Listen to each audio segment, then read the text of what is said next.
142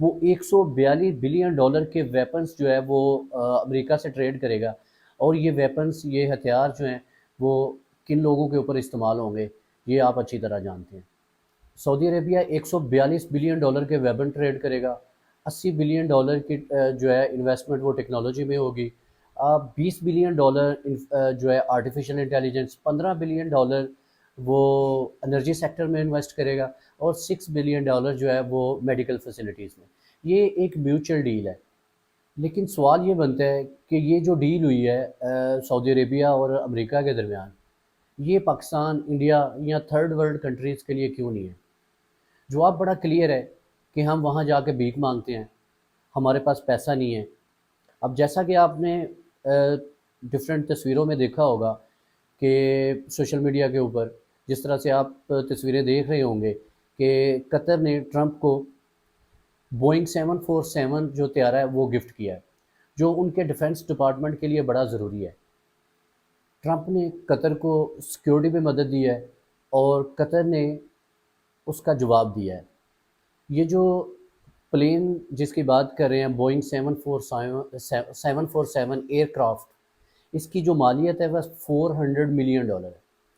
یہ پلین جو ہے وہ قطر نے گفٹ نہیں کیا، بلکہ قطر نے اپنی اسٹریٹجک پوزیشن کو دیکھتے ہوئے یہ پلین جو ہے ایک طاقتور جیسچرز کے طور پہ ٹرمپ کو گفٹ کیا ہے۔ آپ گفٹ کہہ سکتے ہیں، لیکن یہ قطر نے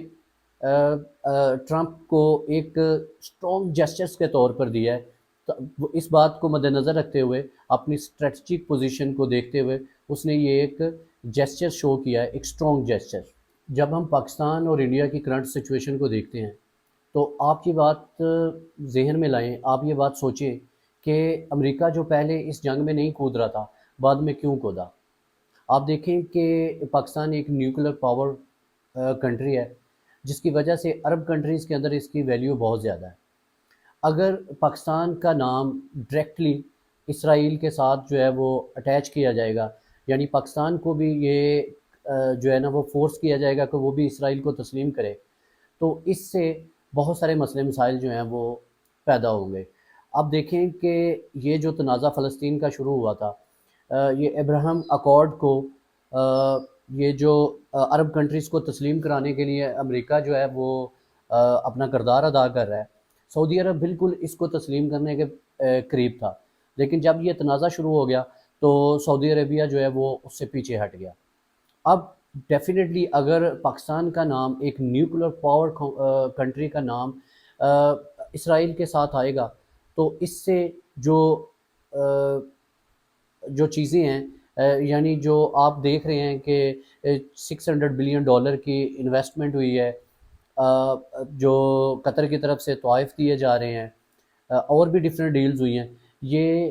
اس وجہ سے کافی جو ہے نا وہ متاثر ہوتی۔ اور اگر پاکستان اور انڈیا کی جنگ پرلونگ کرتی، اور اگر اسرائیل کا ڈائریکٹ نام ایک نیوکلیر آرم کنٹری کے ساتھ جو ہے وہ لیا جاتا، تو آپ دیکھیں کہ پوری گلوبل ڈائنامکس جو ہیں وہ ڈسٹرب ہو جاتی، اسپیشلی اسرائیل اور یو ایس ڈیفینس الائنس جو ہے وہ اس سے متاثر ہوتا۔ اگر آپ دیکھیں کہ پاکستان اور اسرائیل کا جو ڈائریکٹ کلیش ہے وہ اگر دیکھا جائے، تو اس سیناریو میں آپ دیکھیں کہ سعودی عربیہ، یو اے ای اور قطر، اس کا پولیٹیکل الائنس جو ہے یا جو الائنمنٹ ہے وہ یو ایس کے ساتھ ہے۔ اور دوسرا جو ریلیجیس فیکٹر ہے، یعنی وہ اسلامکلی، یا آپ کہیں کہ قرآن پاک کا جو سینٹیمنٹ ہے، اس لحاظ سے جس طرح سے مسلم کنٹریز جو ہیں وہ ان میں تباہی ہو رہی ہے، ان کو آپ سیریا، فلسطین، لیبیا، بہت سارے دوسرے کنٹریز دیکھیں جو مسلم کنٹریز ہیں، جس طرح سے وہاں پہ جو ہے نا تباہی ہوئی ہے، تو اگر پاکستان اور اسرائیل کا ڈائریکٹ کلیش جو ہے نا دیکھا جائے، تو اس سیناریو میں یہ جو ورلڈ پاور ہیں، یہ اس کے لیے جو ہے نا وہ بہت بڑا تھریٹ ہے، اور یہ ان کی جو کریڈیبلٹی ہے ان کے کردار کے اوپر بہت سارے سوالات اٹھاتا ہے کہ ایک طرف جو ہے وہ ریلیجیس کارڈ پلے کر رہے ہیں، لیکن ان کی جو الائنمنٹ ہے وہ یو ایس کے ساتھ ہے۔ پولیٹیکلی جو اسٹرانگ اسلامک کنٹریز ہیں لائک یو اے ای، سعودی عربیہ اور قطر، ان کی الائنمنٹ پولیٹیکلی تو یو ایس کے ساتھ ہے، لیکن جو ریلیجیس فیکٹر ہے وہ اسلامک کنٹریز کے ساتھ ہے۔ تو جس طرح سے اس کو جو ہے وہ اسلامک کنٹریز کو تباہ کیا جا رہا ہے، تو ان کے کردار کے اوپر جو ہے وہ سوالات اٹھیں گے۔ یہی وجہ ہے کہ جو امریکہ ہے وہ کسی قسم کی بھی جو انوالومنٹ ہے وہ پاکستان میں نہیں چاہتا، اسرائیل کی، کیونکہ پاکستان ایک نیوکلیر آرم کنٹری ہے، تو اس وجہ سے یہ ورلڈ جو پاورز ہیں ان کے لیے ایک تھریٹ ہے، تو وہ اسرائیل کی کسی قسم کی بھی انوالومنٹ جو ہے وہ پاکستان میں نہیں چاہے گا۔ پاکستان نے اپنے اسٹریٹجک سٹیٹس کو سمجھتے ہوئے ایک سائیکولوجیکل پریشر کے ذریعے انڈیا کو نیل ڈاؤن کیا ہے۔ یہ ایک جنگی پریشر بھی تھا، ویسٹ کے طیارے گر رہے تھے، چائنا کی ٹیکنالوجی کی واہ واہ ہو رہی تھی، پاکستانی سکلز کی واہ واہ ہو رہی تھی، اور اس سے امریکہ کو جو ہے وہ بہت زیادہ نقصان ہو رہا تھا، بلکہ جو ان کا ابراہم اکارڈ کا ایک پلان ہے اس کو بھی خطرہ جو ہے وہ لاحق ہو گیا۔ جیسا کہ میں نے پہلے بولا ہے کہ پاکستان کی طرف سے یہ جو موو تھا وہ ملٹری ایکشن کا نہیں، بلکہ اپنے نیشنل انٹرسٹ کو پروٹیکٹ کرنے کے لیے ایک بہت ہی زیادہ اسٹرانگ آنسر تھا۔ جس طرح سے ہم نے انڈیا کو پیچھے دھکیلا، اس سے ہمارا نیشنل انٹرسٹ جو ہے اس کا امیج کافی زیادہ بہتر ہوا۔ اس سے نہ صرف ہم نے انڈیا کو پیچھے جو ہے ہٹنے پہ مجبور کیا، بلکہ امریکہ اور اسرائیل کا جو ملٹری ہولڈ تھا اس کو بھی شیک کر دیا۔ قطر نے بوئنگ 747 جو ہے وہ ٹرمپ کو گفٹ کر کے یہ بات ثابت کر دی کہ اگر آپ کی اکنامک پوزیشن سٹرونگ ہے، سو جو گلوبل پاورز ہیں وہ آپ کے ساتھ کھڑی ہیں، اسٹریٹجیکلی بھی آپ کے ساتھ کھڑی ہیں، اور ہر محاذ پہ جو ورلڈ پاور ہیں، اگر آپ اکنامکلی سٹرونگ ہیں تو وہ ورلڈ پاور آپ کے ساتھ کھڑی ہوں گی۔ پاکستان نے اپنے نیشنل انٹرسٹ کے لیے جو سٹیپس اٹھائے ہیں، اس سے یہ بات بھی ثابت ہوئی ہے کہ ورلڈ پاور جو ہیں وہ طاقتور کے ساتھ کھڑی ہوئی ہیں، اور پاکستان نے یہ جو اگر ہماری ریٹیلیشن جو ہے وہ سٹرونگ نہ ہوتی، اگر چائنا ہمیں سپورٹ نہ کرتا، اور اگر ہم نیوکلیر پاور کنٹری نہ ہوتے، تو ہمارا حال بھی وہی ہوتا جو حال آج غزہ کا ہے۔ اور اگر ہم کامیاب ہونا چاہتے ہیں اس ریس میں شامل رہنے کے لیے، ہمیں اپنے پولیٹیکل کانفلکٹ جو ہیں ان کو ختم کرنا پڑے گا۔ اپنے جتنے بھی لیڈران ہیں جو کہ آپ کہیں کہ پولیٹیکل پریزنرز ہیں، عام عوام ہیں، پولیٹیکل لیڈرز ہیں، ان کے ساتھ جو ہے وہ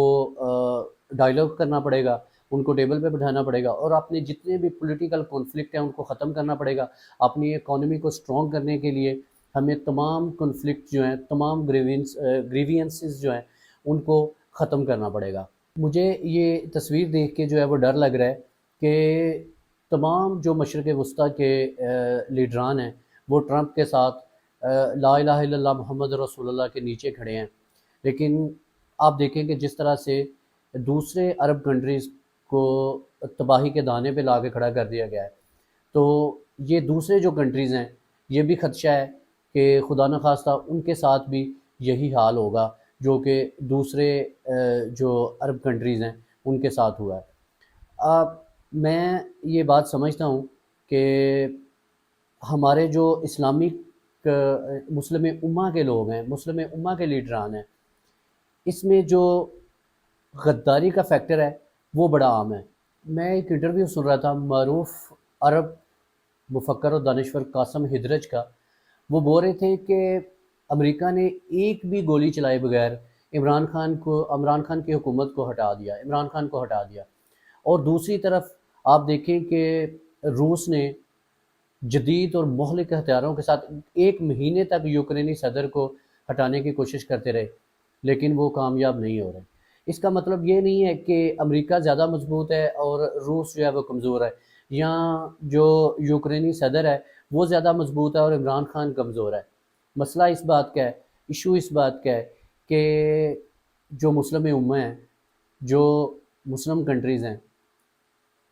وہ ان کے غدار جو ہیں وہ زیادہ وفادار ہیں، وہ زیادہ ثابت قدمی کے ساتھ جو ہے نا وہ کام کر رہے ہیں۔ انہوں نے امریکہ کا ساتھ جو ہے وہ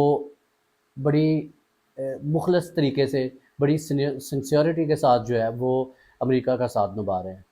تو ہمیں یہ بات سوچنے کی ضرورت ہے کہ جو مسلم کنٹریز ہیں ان کو بھی اس بات کو ریئلائز کرنے کی ضرورت ہے کہ ہمیں اپنی اکانومی کو اسٹرانگ کرنا ہے، اپنے اندر جو غدار ہیں ان کو پہچاننا ہے اور ان کا قلعہ کما کرنا ہے۔ آپ یہ دیکھیں کہ بینگ اے پاکستانی ہمیں اپنے ملک کی اکانومی کو اسٹرانگ کرنا چاہیے، سب سے پہلے پاکستان کا اور اپنی اکانومی کو اسٹرانگ کرنے کا نعرہ لگانا چاہیے۔ اپنا اور اپنے چینل کا خیال رکھیے گا۔ اللہ حافظ۔